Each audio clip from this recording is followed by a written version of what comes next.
तो welcome to my YouTube channel journey of Sanjeev.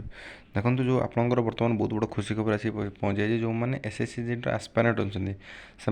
बर्तमान तो गोटे भैकेंसी बर्तमान अपकमिंग चली जोटा बर्तमान कंटिन्यू अच्छे तार फेब्रुआरी 4 एग्जाम हम आपण मैंने जानते जो मैंने प्रिपारेसन करने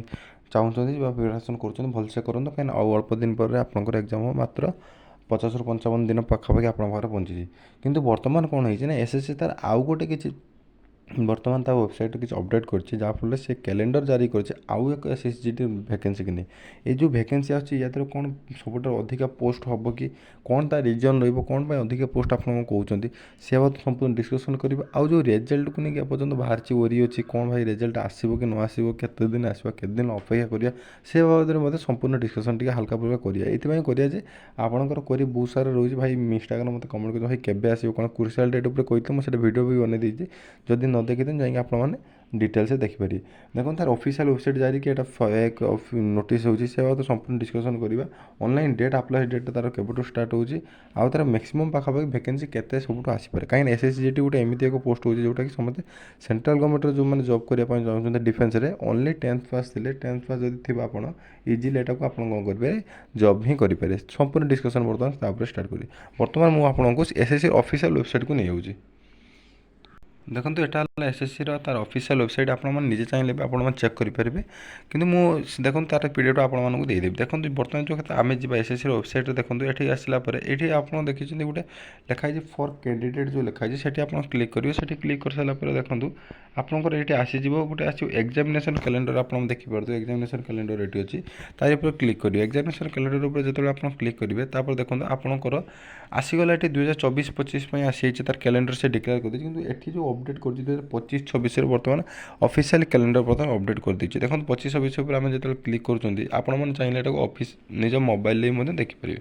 तापर देखो सेठी गलापर आपन देखो कौटार पोस्ट बाहर तार डिटेल्स देखी गोटे JS LDC grade limited department competitive examination only DOPT एटार तार बाहर तार फेब्रुआरी 28 फेब्रुआरी 2025 आडभर्टाइजमेंट हम माने 2025 केमी कौन आडभर्टाइजमेंट हम एटा संपूर्ण टोटाल देखी गोटे 2025 जो वैकेंसी आसो देखो सेकेंड ये टाइप आसो आप बर्तमान जेकोसी ये जो वैकेंसी अच्छे तार कैलेंडर बर्तमान पर डिक्लेयर हो बर्तमान आमर जो आसी देखो गोटे गोटे पोस्ट को आप कहीदे आपको बर्तमान देखो 6 नंबर जो अच्छी सब इन्स्पेक्टर एसआई अच्छी Delhi police central arm police force मैंने एसएससी सीपीओ जोटा दिखती सीपीओटा आपंकर यही एग्जाम थ्रू तार अच्छी प्रथम 16 मई 2025 तार आडभर्टाइजमेंट हम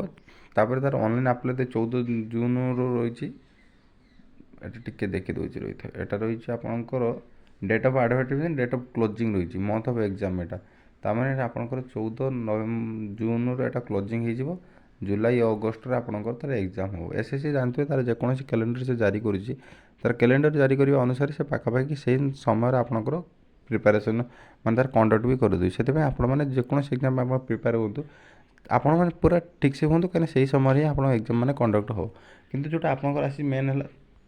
आपंकर जीडी एसएसजी देखो मुझे स्क्रॉल कर नौ देखो कन्स्टेबल ड्राइवर भी मत अच्छे दिल्ली पुलिस जो ड्राइवर अच्छे तार भी डेट देती डेट को अनुसार आप ट्राए करेंगे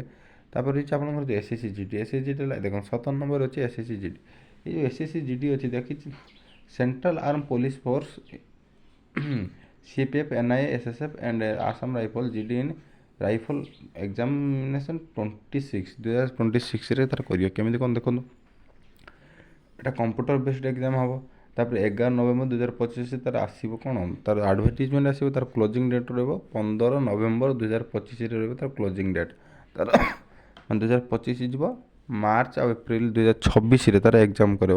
माने तार देखो एसएसजी या पूर्व जो जीडी जो मैंने बर्तमान रेजल्ट वेट कर फेब्रुआरी स्टार्ट कर देते एग्जाम एबे जो आसा भी फेब्रुआरी स्टार्ट कर माने फोन एसएससी गोटे कथा आप तार एग्जाम जी सब जीटी कंडक्ट करुचे पाखापाखि फेब्रुआरी कि मार्च तार एग्जाम से कंडक्ट कर दूसरी से आप टोटाल व्यस्त हूँ ना बर्तमान जो मैंने टार्गेट कर जो अपकमिंग जोटा फेब्रुआरी 4 बर्तमान चलो तापाई आप पूरा जोर से लगी जाते जदि आपंकर भर जब कार किसी न होना आप ओरी हबार आवश्यक ना आपंक पाखे फोन गोटे वैकेंसी आसिक बर्तमान पहुँचे ये जो वैकेंसी 100% आसो पूरा रियल कौन फेक नुहे कहीं एसएससी थोड़े जब कैलेंडर किसी जारी करुच्ची से 100% ही दब तापर ये टपिकटा आप जाने କେମିତି କ'ଣ ଦେଖିବେ ଆପଣମାନଙ୍କୁ ମୁଁ ଜଣେଇଦେଲି। ଆଉ ତାପରେ ଆସିଲା ରେଜଲ୍ଟ କଥାକୁ ନେଇ, ରେଜଲ୍ଟ କଥାକୁ ନେଇ ଭାଇ ଯେତେ ଦିନ ହେଇଗଲାଣି ରେଜଲ୍ଟ କ'ଣ ପାଇଁ ଡିକ୍ଲେୟାର କରୁନି, କେତେ ଆଉ କେତେ ଦିନ ଅପେକ୍ଷା କରିବା। 22 ନଭେମ୍ବର ଆପଣଙ୍କର ଷ୍ଟାର୍ଟ ହେଇଥିଲା, ନଭେମ୍ବର 27ରେ ଆସିଯିବ। ତା'ମାନେ ଆପଣମାନେ ଦେଖିପାରୁଥିବେ ବର୍ତ୍ତମାନ 5 ତାରିଖ ତ ପଳେଇଲେ, କାଲି ଦେଖିଥିବେ କାଲି ଗୋଟେ ଅପଡ଼େଟ୍ କରୁଛି ସିଜିଏଲ୍ ଯେଉଁମାନେ ହେଇଛନ୍ତି ତାଙ୍କର ନୋଟିସ୍ ଗୋଟେ ଅପଡ଼େଟ୍ କରୁଛି। ମାନେ ଏସ୍ଏସ୍ସି ଏହା ଭିତରେ ଆମେ ଜାଣିବା ପାଇଁ ପାଉଛନ୍ତି ଏସ୍ଏସ୍ସି ପର୍ ଡେ କ'ଣ କରୁଛି ନା ଗୋଟେ ନୋଟିସ୍ ସେ ଅପଡ଼େଟ୍ କରୁଛି। ତେଣିକି ସେ ରେଜଲ୍ଟ ବାବଦରେ ହେଉ, କାହାର ଆଡ଼ମିଟ୍ କାର୍ଡ଼ ବାବଦରେ ହେଉ, କି କାହାର ନୂଆ କ୍ୟାଲେଣ୍ଡର ବାବଦରେ ହେଉ, କିଛି ନା କିଛି ଅପଡ଼େଟ୍ କରୁଛି। ତା'ମାନେ ଏଠୁ ଆମେ ଜାଣିପାରୁଛନ୍ତି ଯେ ଆମର ଯେଉଁ ଏସ୍ଏସ୍ଜିଟିର ଯେଉଁ ରେଜଲ୍ଟ ଫାଇନାଲ୍ ମେରିଟ୍ ବାକି ଅଛି ସମସ୍ତଙ୍କର ସରିଲା ପରେ ସେ ଆମକୁ ଦେବ ବୋଲି ଏକ୍ସପେକ୍ଟେଡ଼ କରିଛି, କାହିଁକିନା ଆମର ଭ୍ୟାକେନ୍ସି ଅଧିକା ରହିଛି। ତାପରେ ଆପଣଙ୍କର ଯଦି ସେଠି ରହିଛି ଭ୍ୟାକେନ୍ସି ଅଧିକା, ତାପରେ ଆପଣମାନଙ୍କର ଆଜି ଯେତିକି ଯାହା ଦୂରରୁ ଦେଖାହେଉଛି ଲାଗୁଛି ଯେ ଆଜି ହିଁ ଆସିଲା ଭଳିଆ, ଆଜି ଆପଣଙ୍କର ଆସିଲା ଭଳିଆ ଲାଗୁଛି, ଚାନ୍ସ ଅଛି। କାହିଁକିନା ଅଲରେଡ଼ି ଏସ୍ଏସ୍ସି ସିଜିଏଲ୍ଙ୍କର ଦେଇଦେଲା, ତା ପୂର୍ବରୁ ଏମ୍ଟିଏସ୍ ବାଲାଙ୍କର ଦେଇଦେଇଛି, ଲାଷ୍ଟକୁ ବଳିଛନ୍ତି ମାନେ ଏସ୍ଏସ୍ସି ଜିଡ଼ିର ଯେଉଁ କ୍ୟାଣ୍ଡିଡେଟ୍ ମାନେ ବଳିଛନ୍ତି ସେମାନଙ୍କୁ ଥ୍ରୁରୁ ଯେତିକି ଜଣାପଡ଼ୁଛି ଆଜି ହିଁ ଆସିଲା ଭଳିଆ ମ୍ୟାକ୍ସିମମ୍ ଚାନ୍ସ ଅଛି। ଯଦି ଆଜି ନ ଆସିବ କାଲି ତ ଆସିବା ଚାନ୍ସ ଅଛି, କାହିଁକିନା 5, 6, 7 ଭିତରେ କେଉଁ ଦିନ ହିଁ ଆସିପାରିବ। 5 ପଳେଇଗଲାଣି, 6, 7 ବାକି ଅଛି, ଆଜି କି କାଲି ଭିତରେ 100% ଆସିବାର ତାର ଚାନ୍ସ ହିଁ ଅଛି। ତାପରେ ଦେଖନ୍ତୁ କ'ଣ ଏଇ ଯେଉଁ ଏଥର ଯେଉଁ ଭ୍ୟାକେନ୍ସି ଚାଲିଛି ବର୍ତ୍ତମାନ କଣ୍ଟିନ୍ୟୁ ଫେବୃଆରୀ 4 ଏକ୍ଜାମ୍ ହେବ, ତା'ର କ'ଣ ଭ୍ୟାକେନ୍ସି ଇନକ୍ରିଜ୍ ହେବ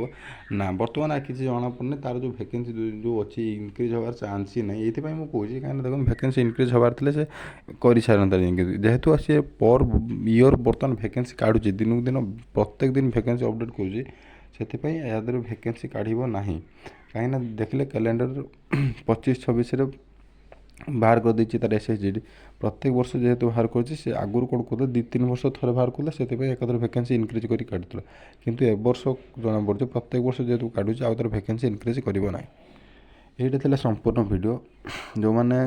2-3 ମାର୍କ, 4 ମାର୍କ, 5 ମାର୍କ ଅଧିକା ରଖିଛନ୍ତି କଟଅଫ୍ ଠାରୁ ଫିଜିକାଲ୍ କଟଅଫ୍, ସେମାନେ ଅଲଗା ଏକ୍ଜାମ୍ ପାଇଁ ପ୍ରିପେୟାର କରନ୍ତୁ। ଆପଣଙ୍କର ବର୍ତ୍ତମାନ OSFIR ବି ଅଛି, ପ୍ଲସ୍ ଏଇ ଯେଉଁ ଅପକମିଂ ଫେବୃଆରୀ 4 ଯେଉଁ ଏକ୍ଜାମ୍ ତା ପାଇଁ ଭଲସେ ପ୍ରିପେୟାର କରନ୍ତୁ, ଆରାମସେ ଦେଇଦେବେ। କେମିତି କ'ଣ ପ୍ରିପେୟାର ହେବେ ୟୁଟ୍ୟୁବ୍ ମୋର ଷ୍ଟ୍ରାଟେଜି ଭିଡ଼ିଓ ଅଲରେଡ଼ି ମୁଁ ବନେଇ ସାରିଛି। ଆପଣମାନେ ଚାହିଁଲେ ମୋର ଏକ୍ସପିରିଏନ୍ସ ଆଉ ପିଲାଙ୍କର ଏକ୍ସପିରିଏନ୍ସ ନେଇକି ମୁଁ ବନେଇଛି, ଆପଣମାନେ ଚାହିଁଲେ ନିଜେ ଯାଇକି ଦେଖିପାରିବେ। ଦେଖିକି ତା ସହିତ କମେଣ୍ଟ କରିବେ କେମିତି କ'ଣ ହେଇଛି ଭିଡ଼ିଓ। ଯଦି ଆଉ କ'ଣ କେଉଁ ଟପିକ୍ରେ ଚାହୁଁଛନ୍ତି ସେ ଟପିକ୍ରେ କମେଣ୍ଟ କଲେ ମୁଁ ଆପଣଙ୍କ ପାଇଁ ଭିଡ଼ିଓ ବନେଇବି। ଏଇଟା ଥିଲା ସମ୍ପୂର୍ଣ୍ଣ ଭିଡ଼ିଓ। ଯଦି ଚ୍ୟାନେଲକୁ ପ୍ରଥମ କରି ଆସିଲେ ଚ୍ୟାନେଲକୁ ଲାଇକ୍ କରିବେ, ସେୟାର କରିବେ, ସବସ୍କ୍ରାଇବ୍ କରିବେ। ରହିଲି, ଜୟ ଜଗନ୍ନାଥ, ଜୟ ହିନ୍ଦ।